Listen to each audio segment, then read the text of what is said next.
Assalamu alaikum, you're watching Views and News and I'm Faisal Rehman live from our Islamabad studios. Today we'll be talking about the overall Afghan situation. As we all know that there was a very terrible incident that took place yesterday in which more than 100 precious lives were lost, and these were all Afghans. And other than that, 13 US servicemen were also killed in it, along with around 150 people were injured in that twin bomb blast, and that on top around 17 US soldiers were also injured. So you can well imagine the magnitude. There were two bomb blasts, one close to the eastern gate of the airport and the other one closer to the Baron Hotel, and that is primarily used to look after the affairs of all those who are working there, perhaps the foreign forces as well as the foreign staff there. It's very close to the Kabul airport. But after this incident, I mean, there was a very important meeting held in USA, and again, the president, Mr. Biden, in fact, addressed the nation, and he said that he's going to take revenge, and all those involved in these heinous crimes, they will not be tolerated. So now this is a very developing story, and certainly we got to know that the evacuation operation was halted, but later on we got to know that the Americans, they've vowed that they'll continue. So the case is with the British as well. But now the deadline is 31st of August, and that is hardly a few days away. But will they be able to evacuate all the people? There are very interesting stories coming out from various parts of Kabul where people are hiding in their houses. They fear that they will be killed by the Taliban, but that is not the case. We haven't heard yet that anybody has been killed or tortured as far as the Taliban are concerned. But the Indian media is again playing a very, very negative role and trying to malign the current government, which hasn't even taken the oath, or they haven't even taken the proper control yet. Then again, one important factor is about the Panjshir. I was listening to one of the interview of the former president of Afghanistan, Amrullah Saleh, where he was again blaming Pakistan for the support of the Taliban. But perhaps he seems to be somebody who doesn't know about the ground realities. He also fled away to Panjshir when Mr. Ashraf Ghani, the president, also fled out of the country. So perhaps before I introduce you to our panelists, our production team has prepared a report. There is a soundbite of the DGI SPR. Let's take a listen. Alhamdulillah, now more than 90% of the Pakistan-Afghanistan border has been fenced. And during this fencing, many Pakistani soldiers have sacrificed their lives. And presently we are also working on the Pakistan-Iran international border to fence that as well. That is also, I believe, more than 50% progress has been achieved on that border as well.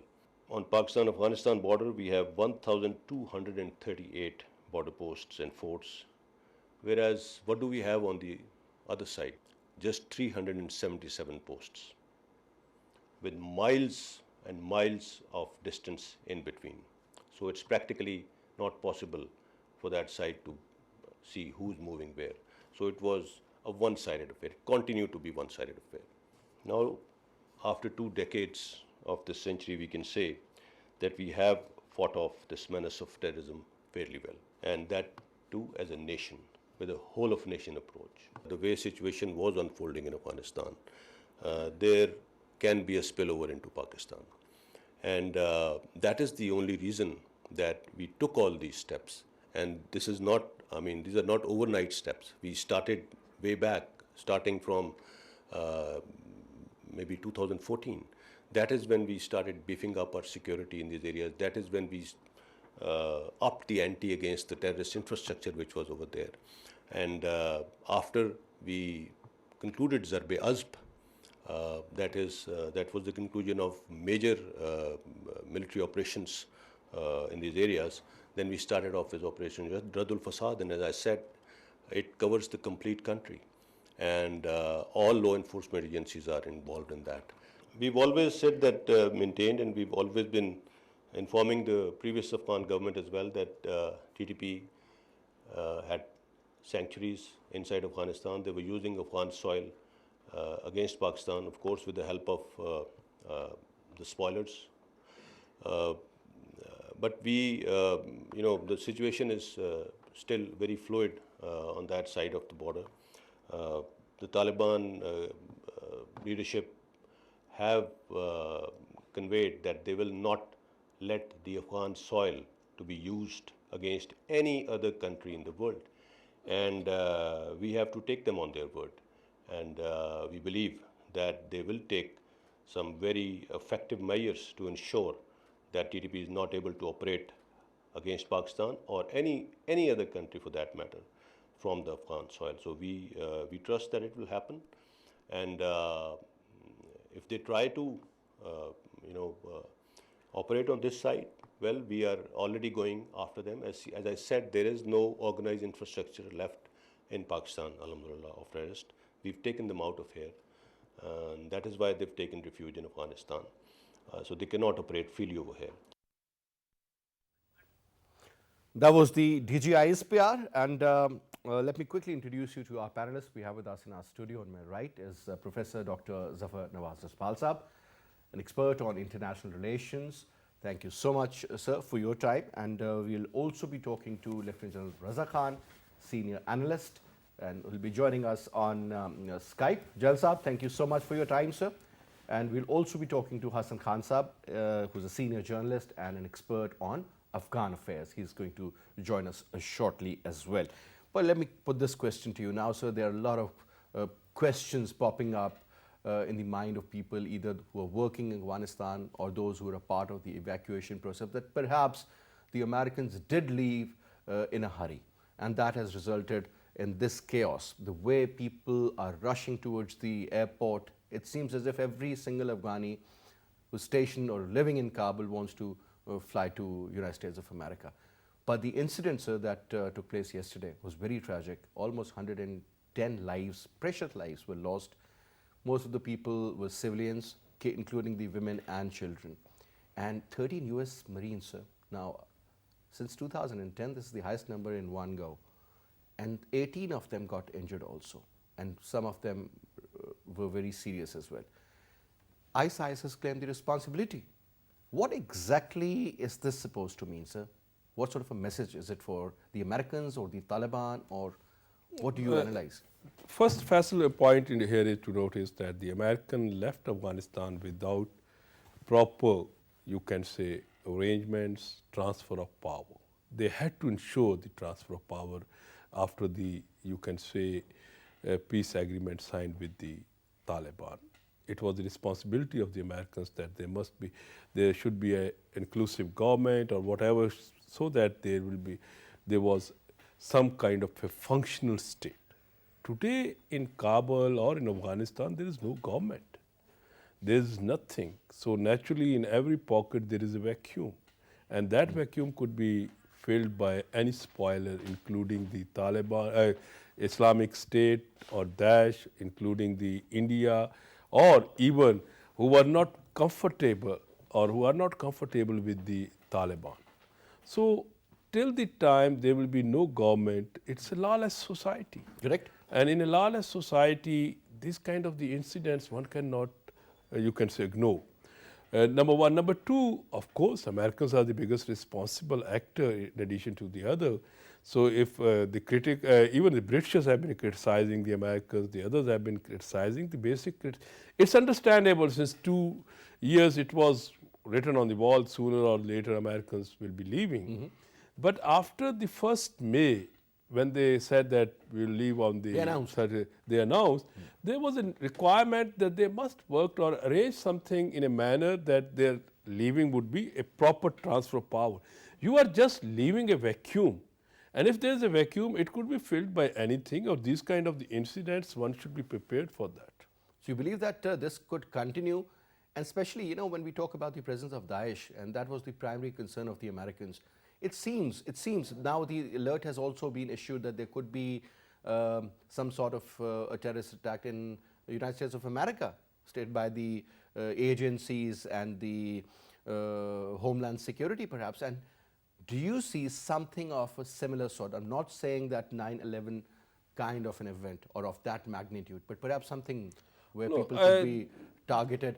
happens, what if that I, kind of a scenario is I developed? cannot, you can say, rule out the possibility of terrorist act in the United States or anywhere in the world or in Afghanistan.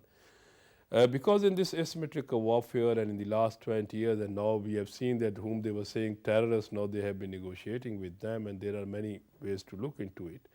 Now, here, when you say Islamic State, there are many ifs and buts that who created, what were the reasons, who smuggled them. The ISISK, K. new phenomena. Yeah, it was a Khorasan, and that's why Russians immediately rushed to the Taliban, because Taliban and they were not on the same page. But there is also Walai Hind, ISIS Hind, ISIS Pakistan.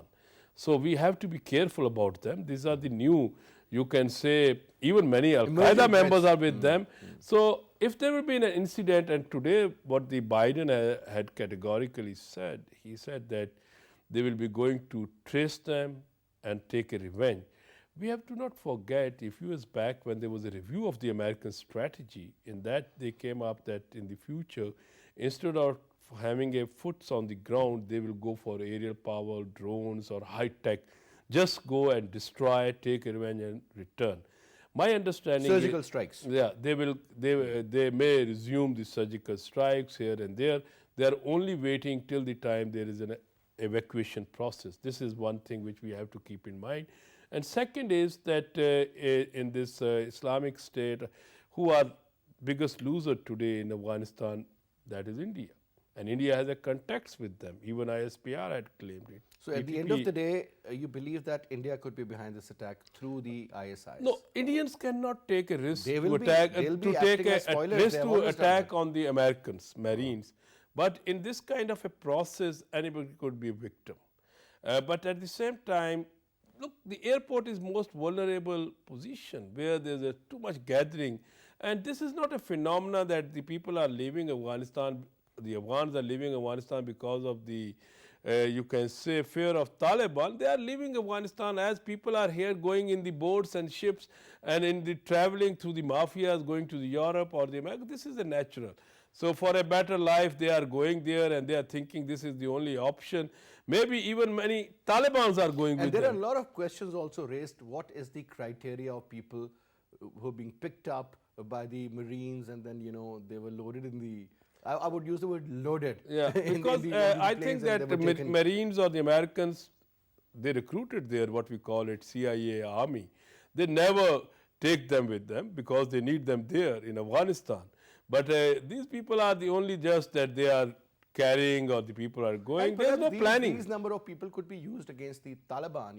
A lot of media reports will be made on the misery of these people, and the image of the Taliban will be. No, but when they will be staying in the United States, it will be responsibility of them to take the care of the refugees, not the Taliban. But let's see, sir. I mean, things are unfolding, but very interestingly. Yeah, In because fact, Taliban will be, after this one point which we have to take into account, this attack on the airport has exposed the vulnerability of the Taliban, and it also demonstrated that there is a functional or capable terrorist organization Sir, there in is a Afghanistan, which is potential going threat to in pose Afghanistan, a and I'm big sure- challenge to the Taliban All right. governors. All right. Now, Jalal Saab, coming to you. Now, sir, first of all, your take on the incident that took place yesterday, as far as that bombing is concerned. Precious lives were lost. And when we saw those visuals on various channels, I mean, it was very hard to believe that what had happened there. First of all, your take, sir. And if ISIS has claimed the responsibility of this particular bombing, that means they are still very much in power, and the way they have in fact been able to carry out such I would say such a huge incident. I mean, that means that their presence is there, and they mean business. Jalal Saab. First of all, to answer the question, we have to find why did it happen, and could this have been avoided? I would say that it happened because there wasn't a unity of command at the airport, which is extremely important. I mean, the overall responsibility probably were with the foreign forces, particularly the Americans, and the Taliban was supposed to look after the outer cordon but there was no coordination. And because of that lack of coordination, I think this very tragic incident happened. And I think there is a lot to learn from this. And the first lesson to learn is that the Taliban have to be kept engaged right from this moment onwards. Because if they don't, then it is not only the evacuation is going to suffer, but other major incidents can also happen. And I think it is not only the Americans, but also the Troika Plus and the United Nations must start engaging the Taliban. And we all are aware from whatever we have seen of the Taliban, they don't appear to be the same Taliban which one had seen in 2001. That by itself is a very positive development. The Taliban are continuously talking of peace, and I think the international community needs to believe in them. We also need to see what is going to be the outcome now of President Biden's threat and determination that he will uh, take a revenge of this tragic incident. He has said that the U.S. retaliation is going to be at the time and place of the U.S.'s own choosing. So one have to wait and see when that happens. But I'm sure they have to see that there is no collateral damage from whatever they do inside Afghanistan or anywhere else. Because if there is collateral damage, then as we are aware, from the history of the drone strikes, I think that gives rise to additional terrorists, and they should be very mindful of that. And we also hope that their reaction is measured, and it will be, I think, more appropriate if they initially let the Taliban, get to the Daesh people, because after all, they have attacked Afghan. They have attacked an Afghan airfield, airport, and even more better would be that the United States and the Taliban uh, take this reaction in coordination with each other. I was hearing, some news at the 6 p.m. news on the Voice of America, and there was some mention of the U.S. asking the Taliban to cooperate with them in this manner. So we hope that that phase of the retaliation by the U.S. Passes quickly, and there isn't any collateral damage to that. All right. But it is important for all of us to understand that it is the ISIS and Daesh is not only posing a threat to the United States. I think they are posing a threat to the entire international community, to all the countries who are bordering Afghanistan, and particularly to Pakistan. So, But although Jalsab, there is a yes, question here. There's a question here. The question is that if you remember, there were a couple of statements issued by the former president of Afghanistan, Mr. Hamid Karzai, and he did talk about mystery helicopters and then support for certain splinter groups in Afghanistan where they had dropped off loads from C-130s and from Chinooks and otherwise, and a lot of people were also airlifted from Syria and Iraq, and they were brought in this area. This was very categorically mentioned by the former president, Hamid Karzai. Now, sir, if there was some sort of an engagement of the CIA with the IS to create a problem or to create another group against the Taliban, this seems to be a very, very critical situation out there. Now, since we heard that Joe Biden said we will not forgive and we will not forget and we will hunt you down and make you pay, or perhaps we will respond with force and precision. Now, that means that he is looking forward for a proper kinetic approach, and maybe bombing can take place or something of that sort.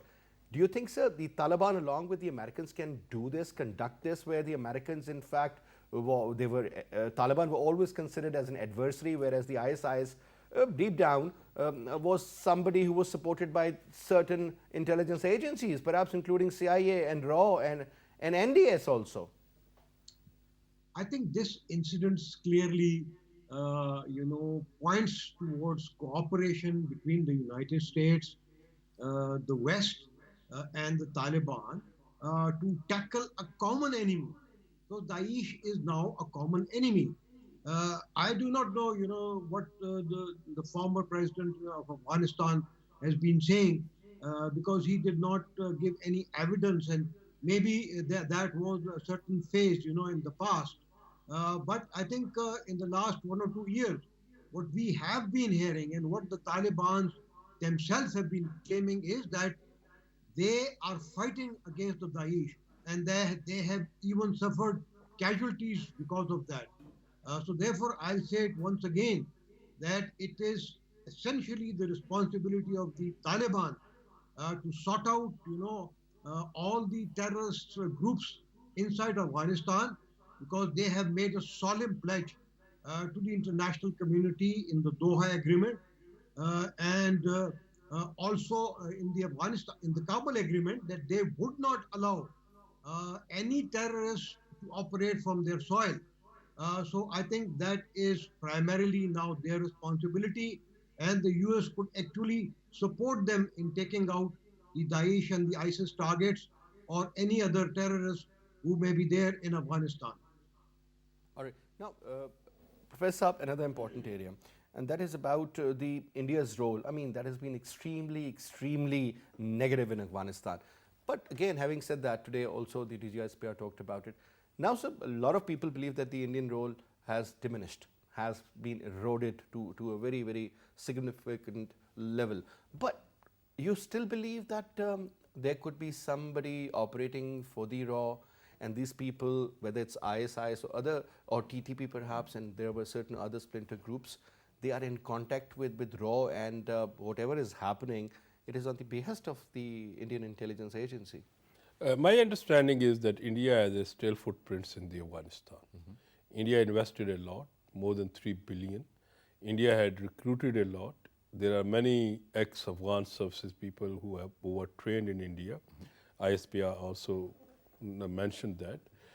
There are still many anti-Afghan forces, anti-Taliban forces, which will be looking for support from India. So, like TTP had essentially, they had some allies in Afghanistan. Daesh is there, and even there were many reports that the Indians were supporting the Daesh. So, in this context, there could be a triangular kind of a situation in which you have a national ex-employees or still in the government services, the Afghan intelligence people, the RAW people who were their trainers, mentors, and then there's the Daesh. Now, in that context, definitely India has the money investment there, and India's entire focus in the Afghanistan is not for the support of the Afghans. Obviously. It was to create a situation which will not be bearable for Pakistan. And with this reason, and Americans committed a big mistake. Instead of bringing these people, when we were offering them military training, they sent only 6 cadets here. They were sending them to India. So it was the Americans' own mistakes that they sent them, and if the Indians were training them, definitely they are not training them to defend the state, they were training them to create these kind of the... And most of these soldiers, sir, whether the officers or the Jawans in their national army, they were just taking it as a job, as a 9-to-5 kind of a job. They were not real soldiers. There was no motivation as such, or perhaps, that kind, those elements which you need to become a soldier. No, there is a need of narrative. There was a need of many things that at least those who were the soldiers, they are Afghans. Afghan cannot fight against the Afghan without any reason. Correct. Without personal reason. So what was the reason that, are they going to fight for $100?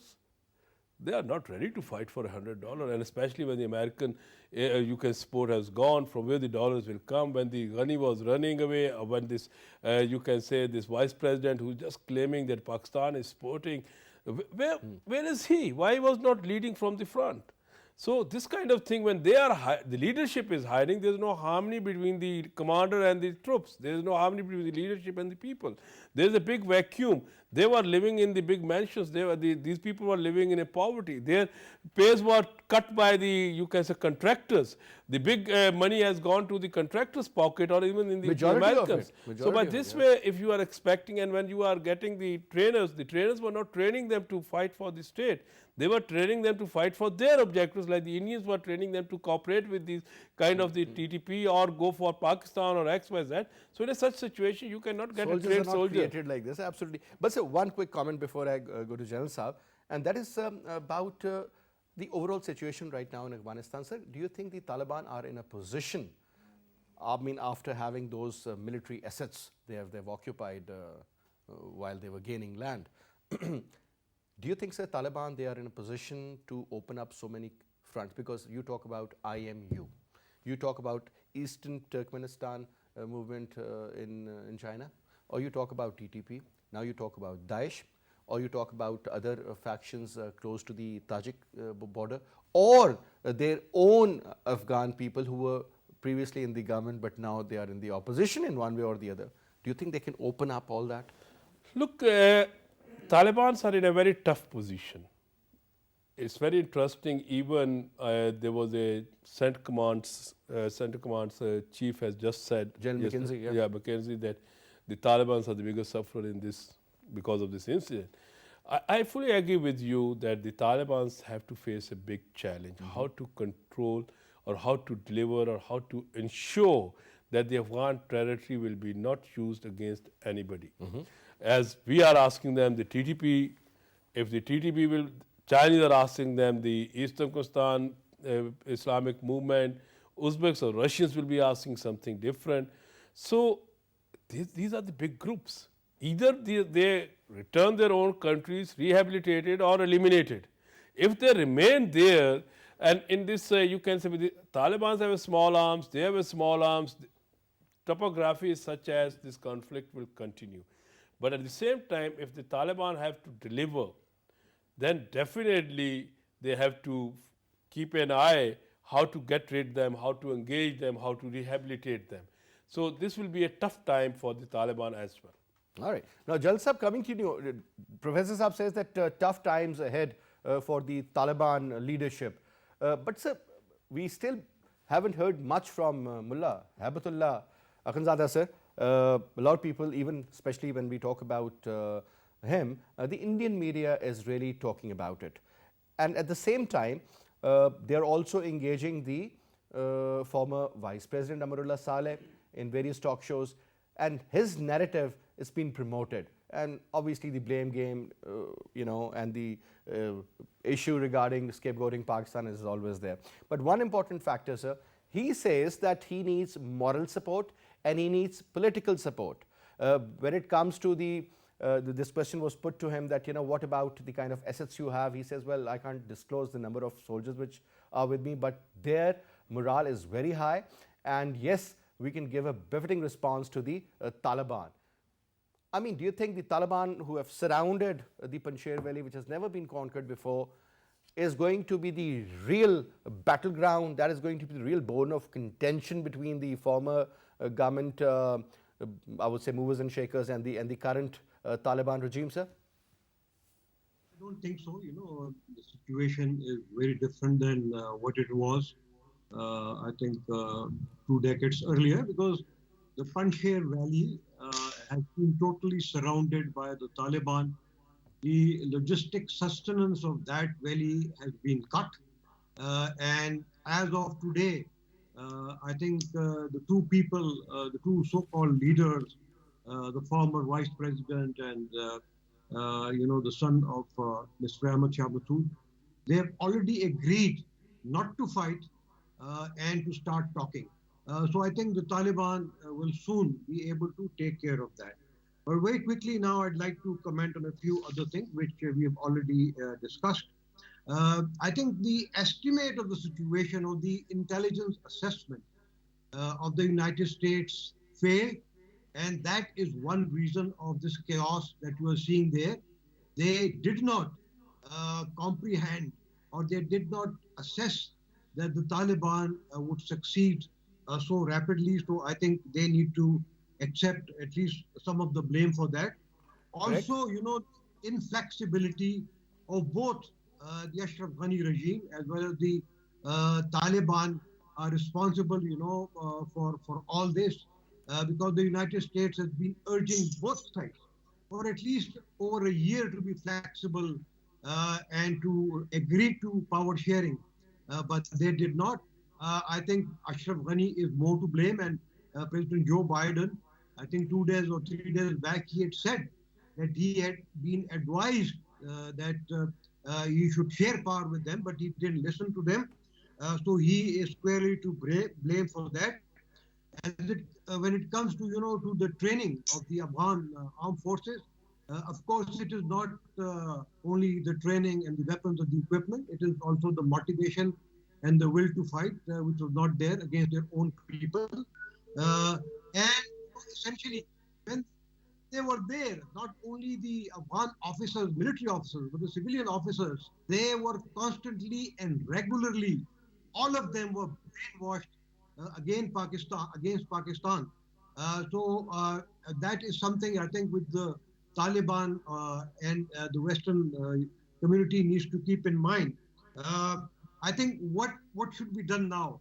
I think an early, even progressive aid and assistance by the Troika and the OIC, followed by the UN, could be more effective to influence the policies of the Taliban for their alignment with the international concerns and norms, and also for the return of stability and security, not only to Kabul but to the rest All of right. Afghanistan. I think we should very seriously, they should, all the international community should very seriously consider this. They should not delay the recognition of the Taliban. At the same time, the Taliban, I think, should be extremely mindful of not exporting their ideologies to their immediate neighbor, particularly the Muslim countries. The international community should not hold them hostage, to the implementation of the Sharia, because it is the Islamic way of government that they have always been talking about, and they can be given a conditional sort of a recognition, and see that if they are moderate, like we see in the other emirates in the Middle East, I think there should be no issue of accepting them, recognizing their government, so that stability could quickly return to Afghanistan. All right. We've also been joined in by Hassan Khan Saab, senior journalist and expert on Afghan affairs. Assalamu alaikum, Khan Saab. Walaikum salam, Faisal. So good to have you in the show. First of all, I mean, your take on the recent development, especially after the bomb blast. How do you see things unfolding in Afghanistan? I think, Faisal, it's very unfortunate that since 15th of this month, Afghanistan is in total disarray. Nobody knows what's going to unfold. Taliban are still talking, and they are talking to very few people. And on the screen, we see they are talking to President Karzai, the former President Hamid Karzai, the Dr. Abdullah Saab, and Hikmat Yarsif. And some off and on, we see in visual the Senate Chairman, Muslim Yar. So for Afghanistan is a helpless country. There is no government.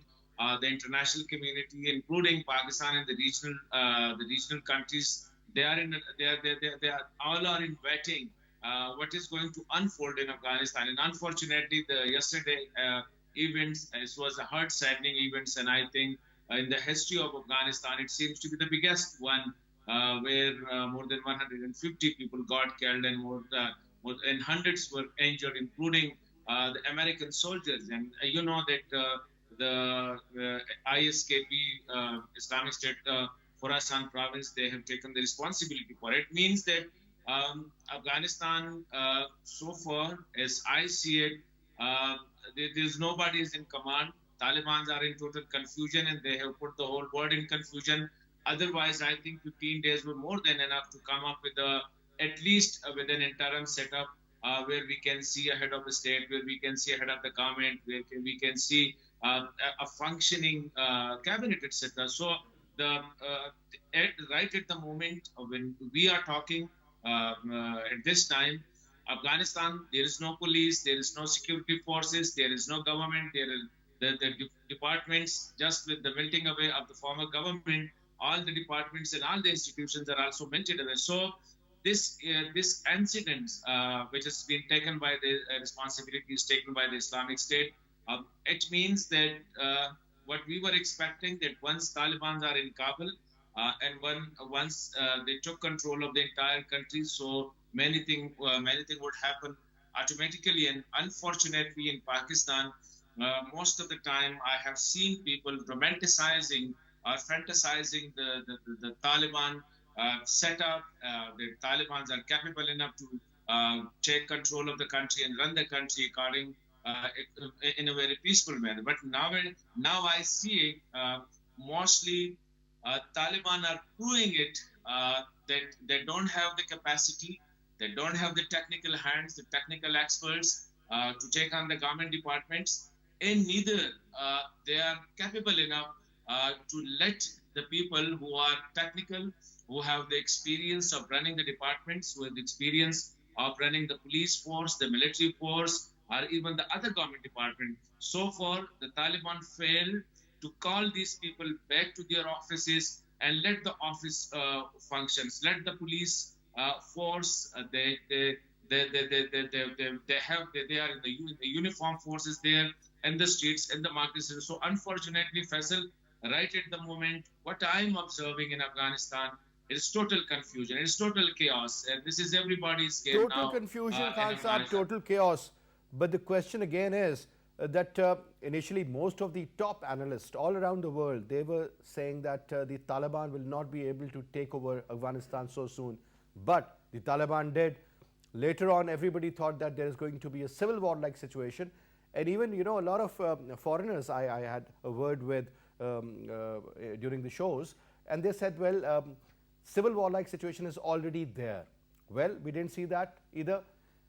On top now, what seems like as if, you know, the overall support which the Taliban need to muster in order to govern and you know, sort of have an impression over the world that they can actually do it.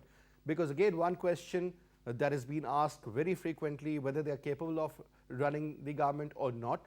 And secondly, what if all those people, whether they are doctors, engineers, pilots, people who were among the technical staff in their forces, if they do not return, how will they operate? Because I mean, you can't fly a hawk like that. Maybe you can use a gun, but those technical assistance requires that a person should be qualified for that kind of a job.